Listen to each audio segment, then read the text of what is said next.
pengalaman yang gue alami di saat evakuasi korban-korban Sukhoi pada saat tragedi Sukhoi di tahun 2012 atau 9 tahun berarti ya, 9 tahun silam. Kejadian ini cukup mengejutkan ya, karena siapa sangka sih pesawat super canggih buatan dari negara superpower dengan segala sesuatu istilahnya dengan segala kemampuan super mereka membuat sebuah pesawat, tetapi pesawatnya malah nabrak Gunung Salak gitu kan. Jadi sebuah kejadian yang memang tidak terduga sama sekali. Kejadian ini betul-betul menghebohkan ya, karena selain berhasil menarik perhatian dunia, juga sangat tragis.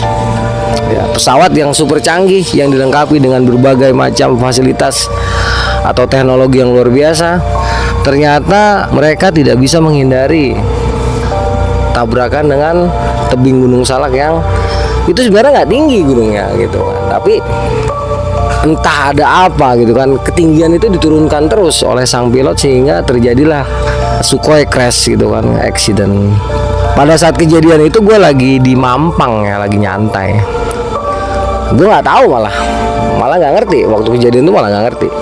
Begitu kita lihat pesan BBM, tiba-tiba dari BBM itu masuk nih dari kantor pusat Jakarta Rescue kan, seluruh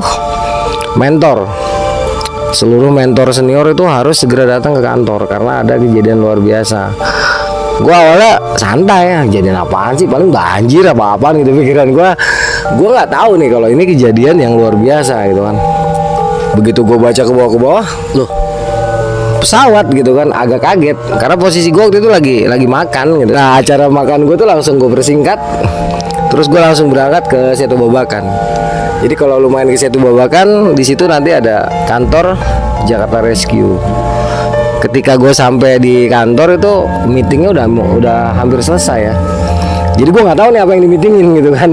Taunya cuman kebagian tugas kita harus nyisir. Pertama kita ke Gunung Wayang dulu ditugaskan karena diperkirakan pesawat itu jatuhnya di sekitar itu.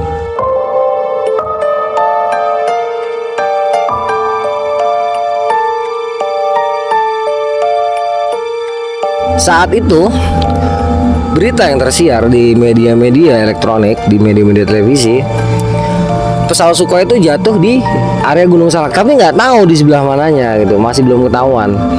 Nah, jadi masih banyak spekulasi yang berkembang, kalau nggak nabrak tebing ya dia ngelewatin sampai diperkirakan tuh sudah menuju Gunung Wayang di sebelahnya Gunung Salak. Jadi kan di Jakarta Rescue itu kan banyak tim ahlinya, termasuk tim pencari jejak, pokoknya banyak tim ahlinya. Nah, salah seorang tim ahli untuk bagian ini nih, kecelakaan pesawat itu memperkirakan kalau dia nggak nabrak tebing Salak, dia kelewat gitu. Jadi untuk memastikan, kita ditugaskan ke Gunung Wayang dulu di daerah Parung Kuda. Jadi setelah selesai meeting, kita berangkat itu 2 tim dibagi ya, tim logistik sama tim yang bergerak di lapangan gitu. Kita langsung bergerak ke lokasi pada malam itu. Sepanjang perjalanan dari Jakarta sampai ke Bogor itu masih lancar aja ya, bahkan sampai ke daerah Cicurug pun itu masih lancar. Itu sampai Cicurug, kita dari Jakarta ini sekitar jam 10, sampai Cicurug itu sekitar jam 2-an. Di situ kita masih mantau lewat radio, mengarahkan kita ternyata tetap kepada planning pertama, kita ke arah Gunung Wayang gitu kan. Nah, bergeraklah mobil ke arah Parung Kuda. Begitu sampai Parung Kuda itu sekitar jam 3 pagi, di sana udah banyak tentara ya, udah banyak anggota TNI yang bersiap-siap gitu di sana. Sampai lokasi ya, yang namanya tim SAR pasti gali informasi kan, kita langsung turun tanya-tanya. Karena memang banyak orang kan, banyak selain tentara juga banyak penduduk lokal yang berkumpul gitu kan. Jadi sampai lokasi gue langsung gali informasi, gali literasi. Kemarin di saat kejadian pesawat tanggal 10 kalau nggak salah ya, tanggal 10 ada nggak bunyi meraung-raung itu kan, atau suara ledakan besar yang terjadi di sekitar sini? Tanya 1, 2, itu sampai 50 orang ditanya, jawabannya sama, bahwa mereka nggak dengar apa-apa. Buat kita cukup dari 50 orang itu, masa iya gitu? Karena kan jaraknya nggak deket-deket, kita carinya tuh yang bergerombol itu interval 500 meter atau 100 meter, kita tanyakan mereka itu kan, orang-orang itu, dan jawabannya semuanya mengatakan tidak ada yang mendengar juga tidak ada yang melihat pesawat gitu kan. Intinya di daerah itu dipastikan tidak. Jadi pesawat Sukhoi itu dipastikan tidak sampai ke daerah itu. Setelah semua laporan kita dapat, kita laporan lagi ke pusat komando kita di daerah waktu itu masih langsung ke Situ Babakan kita laporan. Nah, dari Situ Babakan kita diarahkan ke Cidahu. Jadi jam 4 pagi itu kita langsung bergerak ke Cidahu. Itu jalan udah macet. Karena apa? Sudah banyak sekali kendaraan militer dan kendaraan dari tim SAR bergerak naik ke Cidahu. Jadi sekitar 1 jam itu kita terjebak kemacetan. Akhirnya 4:30 itu gue sampai Cidahu. Nah, ternyata pukul 4:30 pagi tanggal 10 Mei itu posisi pesawat antara 10 atau 11 Mei ya 2012 itu posisi jatuh pesawat sudah ditemukan. Jadi itu di ketinggian 1800 ya, yang jelas dia antara 1800 sampai 2000 meter lah di Gunung Salak itu. Jadi sudah ketahuan lokasinya, dia menabrak salah satu dinding tebing Gunung Salak.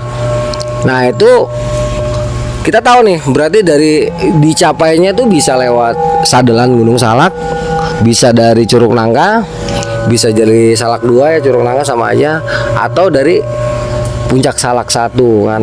Nah, ketika kita udah tahu lokasinya, kalau sebelum jalan kan gue briefing dulu kan, gue bilang kalau dari Cidahu kita kejauhan, enakan ngambil Cimlati. Akhirnya tim bergerak ke arah Cimlati, tetapi di tengah perjalanan radio dari pusat bunyi lagi mengatakan kita nggak boleh ke Cimlati, tapi harus ke Cijeruk. Akhirnya balik lagi kendaraan putar, kita bergerak pasti ke Cijeruk. Di Cijeruk itu juga masih nunggu komando kan, informasinya itu masih belum A1 ternyata kan.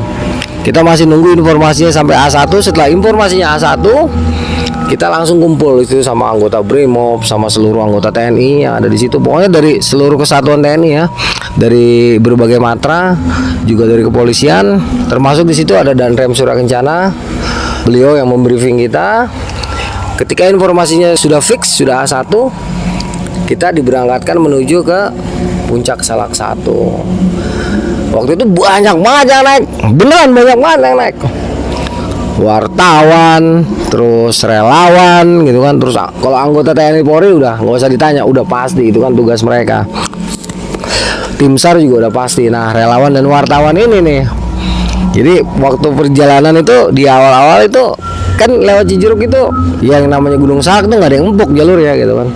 Jalurnya pakai neg, G-nya 2 pakai kol-kolah neg gitu.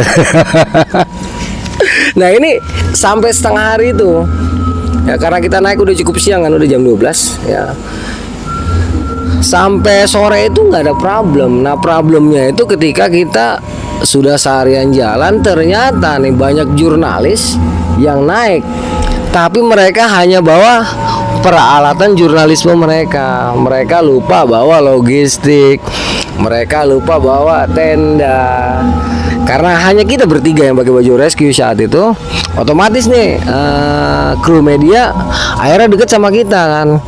Setelah kita tanya-tanya, bro lu naik, ini naik gunung bro, liputan lo gitu kan. Lu bukan liputan di bawah nih, bukan di buper nih, di gunung. Logistik lu mana? Nggak bawa bang, cakep. Tenda, apalagi tenda bang, plesit? Enggak bang. Nah, akhirnya kita kan nggak mungkin melepas mereka. Jadi pengalaman mereka di gunung jelas kurang ya.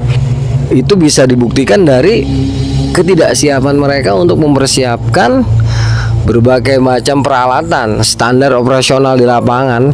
Ya, mereka hanya mempersiapkan peralatan jurnalisme mereka. Nah, disinilah tanggung jawab kita.